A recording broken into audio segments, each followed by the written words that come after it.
Well, you find me here today with my old mate Jan Porter, and today we're going to be looking at fishing big rivers, and they don't come much bigger and mightier than the tidal Trent.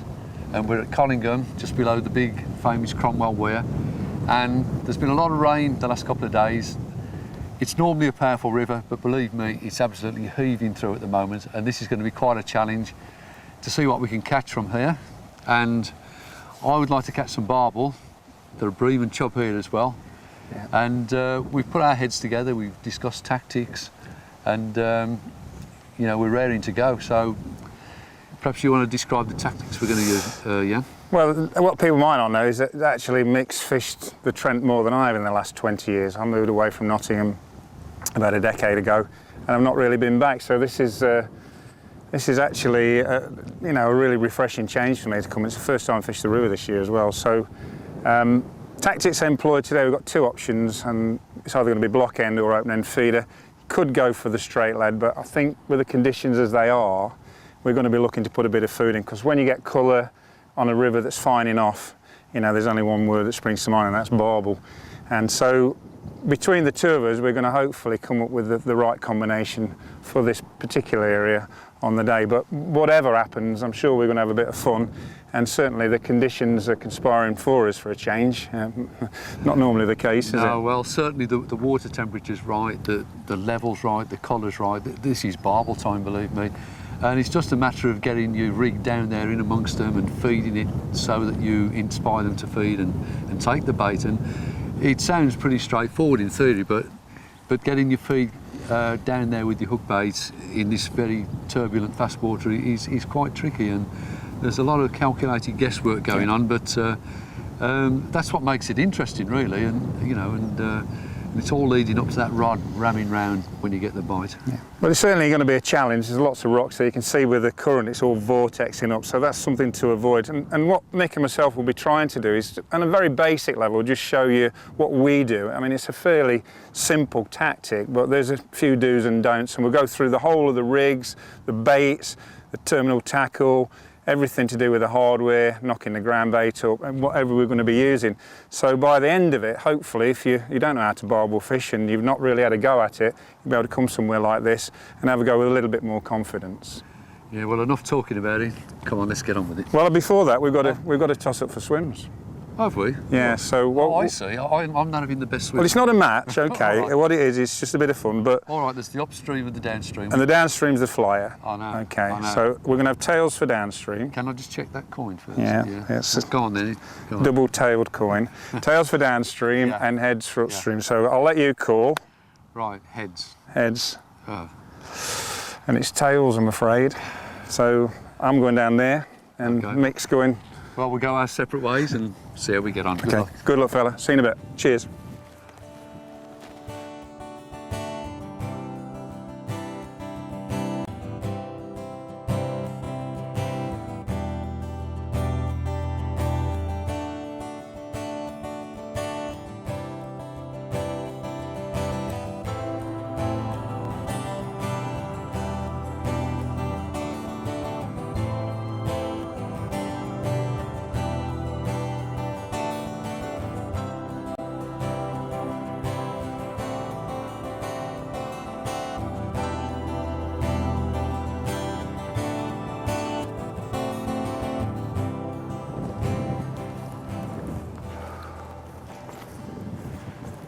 Well done, pal.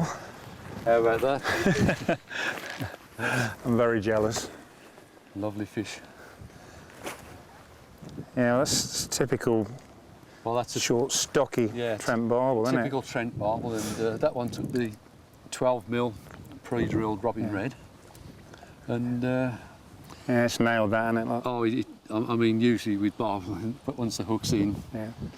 So was it a pretty savage bite? Yeah, typical barbel bite, and as I say, those ace razor points when they're in, aren't they? Yeah, brilliant. And let me just take it out and. So while you're doing that, I'll go through the rig. So we've got a grip mesh feeder here with 2 ounces of extra lead on 30, so you're looking at about 3 ounces and a bit. Main line, £12, is it? £12 main line, yeah. £12 tribal, I guess. Yeah, and then a hook link of a bit longer than what I use. Yeah, and it's actually £25 breaking strain. I started off with £10, which I thought would be ample, but it's a lot of rocks on the slope, and it was fraying, and I did have one cut-off rigging it in, so I've opted to 25. Being honest, when you've got this kind of colour in the water, it doesn't really seem to matter, does it? Well, this is the way I've always fished, and I've always been successful in coloured water. Yeah. You know, with medium length, heavy braid hook links, size 10 hook, and a free running feeder. Free running feeder, yeah. I mean, it's very simple, really. Probably the key point is that the way I pack the feeder, because I don't want to be casting in too much, because there's a lot of snags there. Yeah. Every time you cast in, you risk losing the lot. Yeah. So I've got a long weight, so I'm packing the feeder really tight, you know, with method mix and a few pellets. Okay. Anyway, well, we better get this. We get this back. one back straight away. Yeah, so let's have a last look at it. Look at that. So that's what one looks like. Yeah, typical. Yeah, well, it's a noted fish. It's got a bit of a split fin there. So yeah. Come back in a few years' time, catch him, he'll be well into Yeah, I'll doubles. tell you what. You can't believe after that incredible fight I've had, it's still as strong as ever. All right, mate. I'll leave you to it. Okay. Well done. I'll go back and get casting. See you in a bit.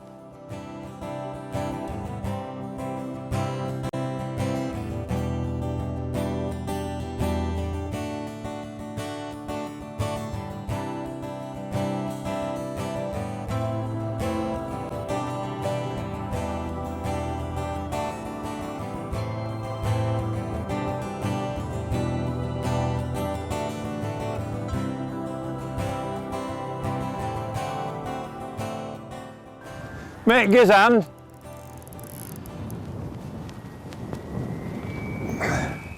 Honest mate, that just nearly took the bottom of my chin off. Do you know, I saw the bite from where I was sitting. Did you? I just glanced down towards Ooh, you, and I saw your rod go over. it's Bertie. Is it a barbel? It's a buell, yeah. Good man. Well, I had a little bit of a sneaky go on the maggot and the worms just because I was not getting any bites, and I had an eel. Yeah. And then I went back on the pellet. I'm fishing a bit smaller ones than you're fishing, Yeah. but doubles. Whee! Oh, that's it. Thank you. Yeah. You're a gentleman. Nice one, mate.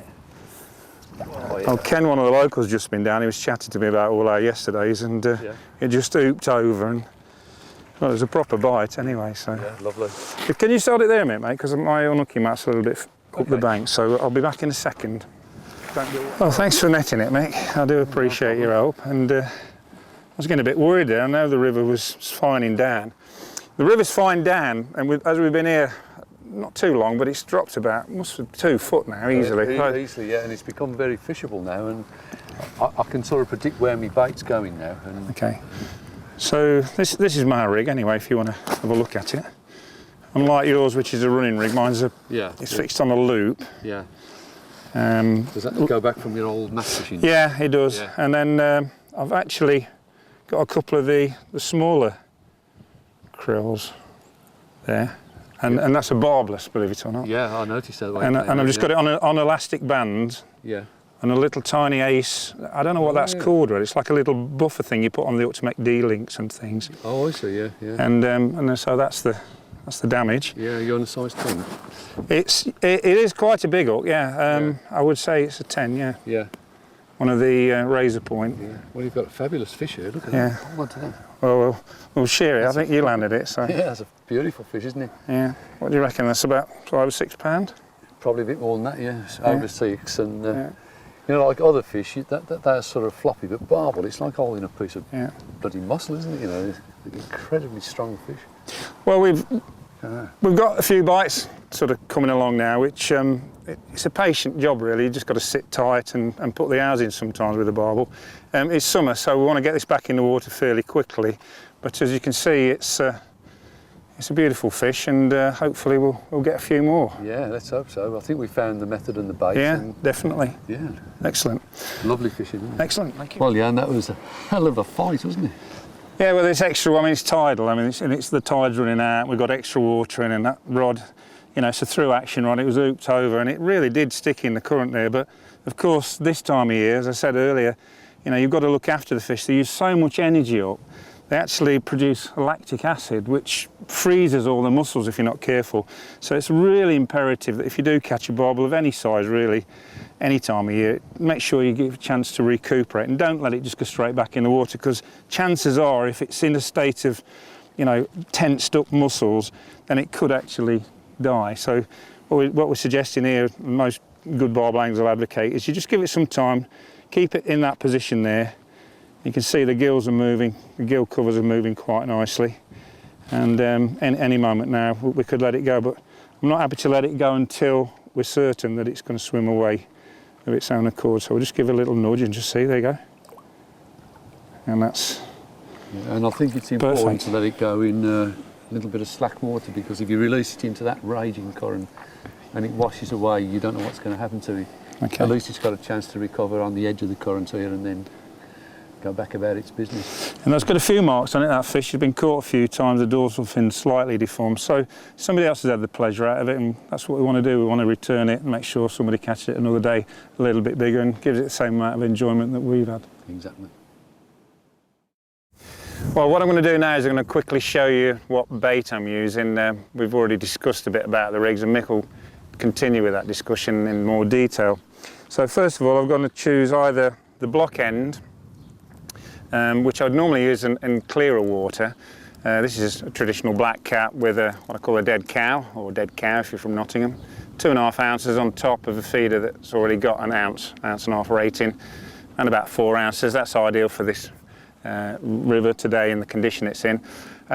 But as I say, I'd normally use this in clear water, and what this has is a similar kind of effect to a pepper pot. So, you know, you can imagine the current blowing through that, and these are mini krills. They're about 1 or 2 mils looking at them, and they just shake out in the current, and eventually they'll just put a nice little stream of mini pellets, which is absolutely fantastic technique for catching fish. But because there's a lot of colour in the water today, I think we want something with a little bit more smell. There's plenty of smell in the pellets there, but they fragment out and they go in the rocks and things. Great on gravel. It's very, very rocky there where we're fishing, just past. So I want to get some bigger baits in. And to that I'm going to use an open end feeder. There's lots of open end feeders. I prefer the grip mesh, very robust. Again, with a dead cow, which seems to be compatible with these. I don't know if you can buy these anymore now, but I've had these from when I had my tackle shop in the 80s. And just a little swivel on the end, and that attaches onto the way I put my feeders onto the main line. Into the grip mesh feeder, I'm going to be using a mix, which I've already knocked up earlier. There's a few casters and a bit of hemp in there. It'd be remiss of me not to go on the river without putting casters and hemp in. But ostensibly, it's got the mini krill pellets in, the fry crumb pellets in there, the odd 1 or 2 12 millis, and then what I'm using on the hook, which is double 8 millis. I've got 8 millis in there. And this is a concoction that I've knocked together, sieved through. It's very, very fine. So I can do 1 or 2 things. I can either compact it into the grip mesh feeder really, really tight and have a slow release, which Mick again is going to talk to you a bit more in depth about, or I can make it very, very fluffy. Could even actually put it in the block end if I wanted to. That consists of 2 ground baits, both very, very aromatic in terms of fishy smells. We've got the red krill and, well, they're both swim stims. I've got the black, which I've used a lot for tench fishing recently, and I'm a big fan of that, and obviously you've got the green. It doesn't really matter which colour you use, but I like to just tone down the colour a bit when I'm fishing, especially in clear water. It doesn't matter so much today. So just equal mixes. It's not a stiff method mix. This is a very, very soft mix, but if you sieve it and do the normal things with a ground bait, put plenty of effort and energy into it and just add water little and often, sieve it through the ground bait, you can make it do lots of different things. So that's the actual ground bait. There's the swim stim carp pellets, red krill. So they're actually 1 mil, I said 1 to 2. So they're really, really lovely. Nice little tiny baby pellets. Going back. And then the hook bait material, which are these robin reds, and this is the first time I've actually used these. So Darren Goulder, a good friend of mine who does a lot of barbel fishing, Matt Rand was telling me that he's caught a few barbel on the Y first time out, so that's good enough for me. Barbel will pretty much pick anything up, you know, they're scavengers, and they've got something with a nice pungent aroma like these. And that means I can fish a smaller hook. I don't like to fish massive hooks if I can help it. I use fish heavy gear, but I don't use a big hook. So in essence, that's the bait, and what I'm going to talk to you about now is the actual hardware. Well, that's the bait covered as far as I'm concerned. Just keep it simple. I think that's the watchwords whenever you're fishing, really. In terms of the hardware, as you can see, I'm using a little bit larger reel than most. This is a super bait runner 10,000. I've used big bait runners in this configuration for a long time now. Actually, before I started fishing the circuit in the late 80s, I was using the 8,000, the 400 to the 810, the 4500s. I'm a big fan of bait runners, absolutely perfect for barbel fishing. On this one here, you can just adjust the drag. If I just turn that off a little bit, you can see that the current just takes it round. Just click it, a few clicks, and every click adds a little bit more incremental pressure on those plates. Of course, if I do get a fish and I'm not paying attention, that's a safety net. The fish can take and run with the line, and it's not going to rip the rod into the water. The line I'm using is 12 pound. I make no excuses for that. I use heavy line now. When I match fished, I was probably one of the lightest line anglers on the circuit for many years, but this is 12 pound, and it's a very fine diameter. It's very strong abrasive resistance. I've got a lot of confidence. I've used it, and it's precursor to that for many years. The rod, a bit of a misnomer, this one. I actually saw these at the trade shows when they first came out. I loved the traditional style cork, nice short handle. It's my convention for rods. This is the Katana Barbel Power. Now, it's actually, I get these for fishing on the Warwickshire Avon, Bristol Avon, and I was a little bit nervous about bringing it here because I knew there's extra water on, and it's a through action rod, which a lot of barbel anglers like, but knowing what I know about the Trent, even though I don't fish it so much these days, a lot of anglers use carp rods, 2 3/4, sometimes even 3 pounds.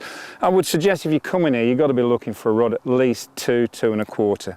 This is rated at 2 1/4, and it's actually surprised me. I mean, I don't like through action rods, I'll be honest with you, but this has proved a lot better in this kind of environment than I ever imagined. So I'm not suggesting for 1 minute that you go for a softer rod, but with a current like this, it's carrying extra water, it's doing everything I wanted it to do, and you know, it's holding the bottom there. There's not a massive big bend in it.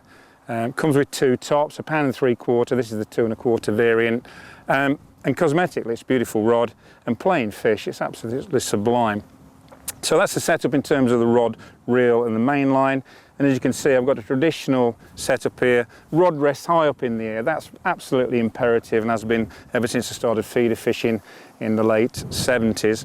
I've got a butt rest there. You can use one of them, or you can just tag one of your intermediates onto the rod rest itself. You can see I've got an extending rod rest. This is a 4 to 7 foot.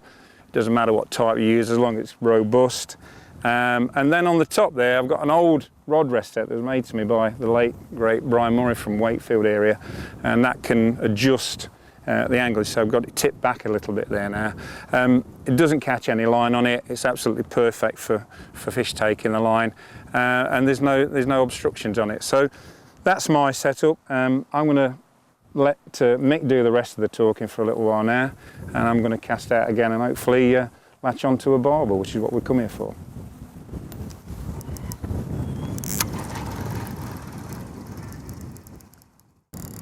Well, as I was describing a little earlier about the action on this rod, as you can see, I've got something on in the air, and I assume it's a barbel. Either that is a carp or a rather large chub or bream. Just whacked over, typical barbel bite. Just a case of picking the rod up, clicking the bait runner over, and then playing it on the secondary drag, which has previously been set. That's got to be a little bit careful here because it's very snaggy. I love it when the line sinks. It's an old-fashioned thing, but oh, it's back out again now. Whoa. The beauty about having a through action rod, which I say is not my conventional rod. I like a fast action rod, tip, middle, and a very powerful butt. The beauty about it is it's very forgiving, and it's particularly useful if you're using braid. In fact, my personal best off of the River Trent, caught several years ago, I was fishing for chub on stewing stake, and I dropped down to diameter 14, sort of high-tech hook length, and I had a 12.5 pound barbel, and had I not had a through action rod on the braid, definitely some of these lunges that this is throwing at me now, and this current would have just dinked me on the hook length. So, you know, I suppose I'm warming a bit more to through action rods, and when it's doing it like this, I mean, I've got no complaints at all. It's just a case of keeping the pressure on now. There's a lot of rocks down there. We're actually fishing way up the bank because there's about 3 or 4 foot of extra water on. Again, perfect conditions. First flush through, fining down, and well, it's just a case of really hanging on and keeping the pressure on and the bend in the rod, not letting the rod go flat.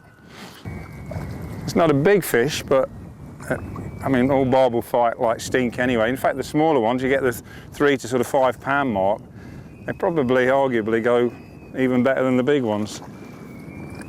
I could net this on my own, but my faithful gilly here, Michael's going to come and help me. Well done, sir. A bit of practice, well done, mate. Thank you very much. So on the double pellet again? Yeah, yeah. On the red one, yeah. The cruel red. Yeah, it's early days to say which is the better method at the moment. Well, I think that, listen, it's about confidence when all's said and done, and you know, one man's meat's another man's poison, but you know, I'd be happy fishing on. I've just gone to littler pellets really over the last sort of few years rather than the big ones. I'll tell you what, we'll just unhook it in the water, I think. Yeah, well, you're using the barbel hook, so that's come out quite easy, isn't it? I don't know if I mentioned that earlier. I mean, I've been a big fan of barbel hook since I match fish, because if you speed fishing, you get it caught in your net, this, that, and the other. It's a lovely fish you've got. Yeah, look at that. But for hard mouth fish like barbel, predators and stuff like that, I do prefer barbel. As long as you keep the pressure on, there's no problem. But no, not at all. Nice one, Michael. Right, do you want me to slip it back? Yeah, please. If you would just see if he's ready to go, because I'd say that's about, what do you reckon, 4-ish? 4 and a bit? Yeah, 4 and a bit, yeah. To be honest though, it doesn't matter what they weigh, does it? It's just it felt like a double, believe me. They all feel like doubles in this in this flow, but you wait till we do get a double, then you'll know about it. Yeah. Well, I reckon if I get a double, them corks are going to be creaking a lot more than they were just then. Yeah. What we're going to do now is we're going to move away from this swim and we're going to concentrate on yours, because obviously Mick's got a slightly different approach to me, and you know, it's early doors yet. We've only been fishing a little while, and when I say that, we've been fishing for several hours, but we know we've been fishing when the conditions are absolutely perfect. The tide's running out. It's going to turn at some point, and that's when I'm really excited, because normally for me on tidals, that's when something happens, and we've already had a few bites, haven't we? Yeah, and although we're talking about the fishing and comparing notes, we are fishing slightly differently. And so if you come along to my swim, I'll show you what I'm doing up there. Okay, look forward to that.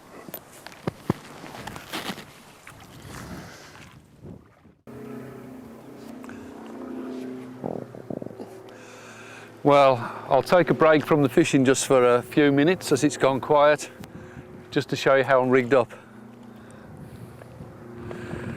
Now, Jan and I are rigged up in a fairly similar way, really. I think the difference is just in the detail, really. We're both using running open-end feeders, a similar amount of weight. I've got about 4 ounces on there. And there's a buffer bead down to a swivel. And then there's about 18 inches of 25-pound braid and a size 10 razor point hook. And the reason I'm using 25-pound hook link, I started off with a lighter one, a 12-pound hook link. So a lot of rocks down there in the edge, and I've cut off a couple of times just bringing the rig back. So playing safe in case I get a big fish, I've gone up to a 25-pound hook link.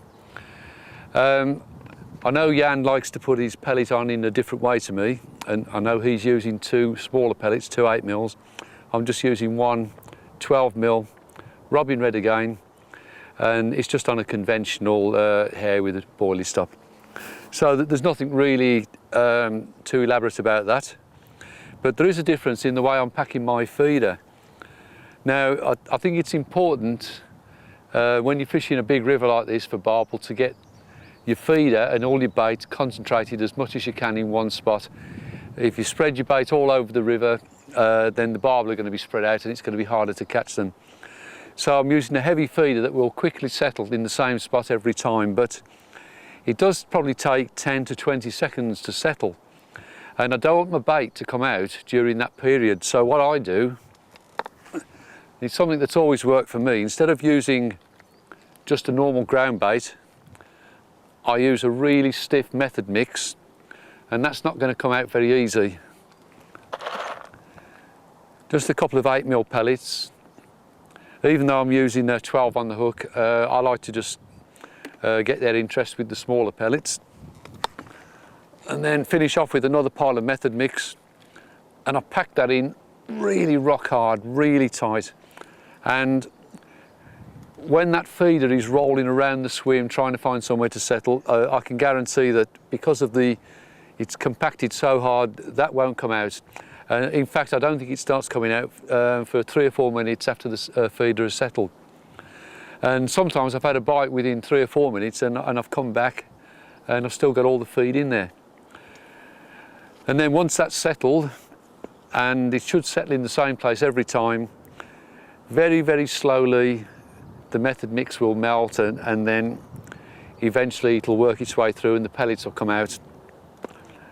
And then 20 inches below the feeder is my hook bait, a razor sharp hook, and hopefully the barbel will pick up the pellet, nick itself with the sharp hook, and then literally hook itself against the feeder, and that's when that rod rams round, and that's what we're waiting for. As I say, it is important to get your bait in the same spot every time, and the only problem I'm finding here is there's a lot of snags down there, there's a lot of rocks, and ideally I would like to be casting that feeder every 5 minutes to build up a bed, but to be honest, I'm scared of bringing it out because I am damaging my line and I'm snagging up, so I'm probably bringing in every 15 to 20 minutes. I do want more bait out there, so what I'm doing is about 20 yards upstream, I'm loose feeding, and I'm throwing in a few pellets, similar size, 12 mil to my hook baits, and I'm trying to gauge the line that they're going to come down and hopefully end up somewhere near my feeder. And it's one of those things, I need more bait in the swim, but if I get it wrong, then the fish are going to be spread out. It's an approach that's worked for me in the past, and you know, I've got no reason to believe it's not going to work today, so I'm going to carry on fishing that way with the confidence of knowing this has worked for me before, not just on the Trent, but on other big rivers.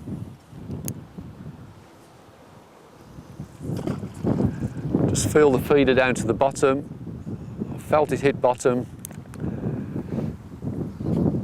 Get the rod on the rest, and I'm watching the line come around, and it's settling at the base of the rocks at the bottom of the slope.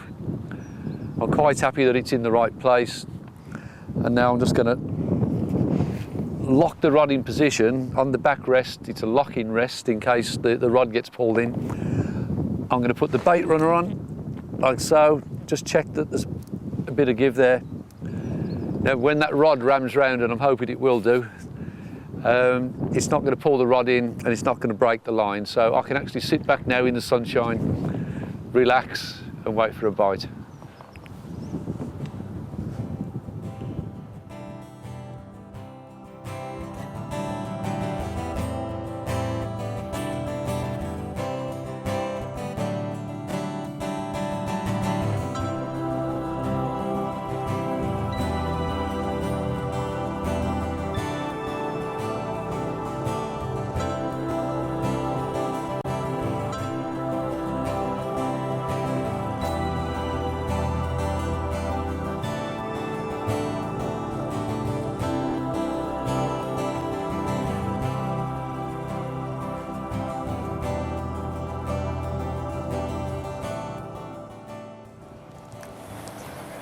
That's me done, mate. Had enough? Well, I haven't had enough, but I think, you know, we've got to call it a day. And it's been an interesting day, hasn't it? Yeah, yes, it's been tough. But it generally is tough when you get that first flush of water coming through. But we've had a few problems with snags, as you would expect, when you're fishing over the rocks. But by and large, it's been really enjoyable. And I hope that you've picked up a few tips, if you didn't already know these basics of fishing in floodwater conditions on heavy, powerful rivers that are tidal, like the River Trent. But it's certainly been nice to come back again after a long time, and it'll be a lot shorter the next time I come around, I promise you. Yeah.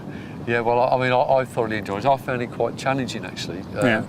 It's took me a long time to understand this bit of the river. We've never been here before, no. and I think that's part of the magic of, you know, barbel fishing, isn't it? You know, if you just threw in and had bites galore, it would get boring. But well, I mean, I've got millions of books of excuses, and I don't want to start another one now, but the fact is this is not such a pressured stretch of the tidal Trent as most are. So as a consequence of that, there's not so much baiting, and that can be a blessing in one way, but sometimes the fish, even though they're not easy to catch on pressured waters, they do hang around when the anglers clear off. So, but we've seen fish sporting, and last night when we did a bit of a recce, there were plenty of fish showing, so we knew that we had a chance, and we had a couple of spells that were like bite spells, so don't ever give up. If you've not caught, just stick at it. As long as you keep the feed going in, keep it in the same kind of spot. If you do find a snaggy bit, obviously try and avoid that, find a new area, and just stick with it, and eventually, you know, you should be successful and get a few bites. And we've had a couple of eels, you know, we've had a couple of false bites, probably liners and things, but by and large, it's been pretty good. Not the biggest barbel in the Trent, but I can tell you something, they don't, pound for pound, they fight better than any mid-level Trent fish. Warwickshire Raven, 7, I think they're the most powerful fish I've ever caught. Yeah, but the main thing is it's been an interesting day, and we've learnt a lot about this section, and of course when we come back we'll be pre-armed with all that knowledge, and I know for sure I'm coming back, are you? Yeah, I'll be back again. So we'll sign off from here, and hopefully we'll see you again soon, Mick and myself in session. So until then, good luck, great angling, and ta-ra from us. Take care.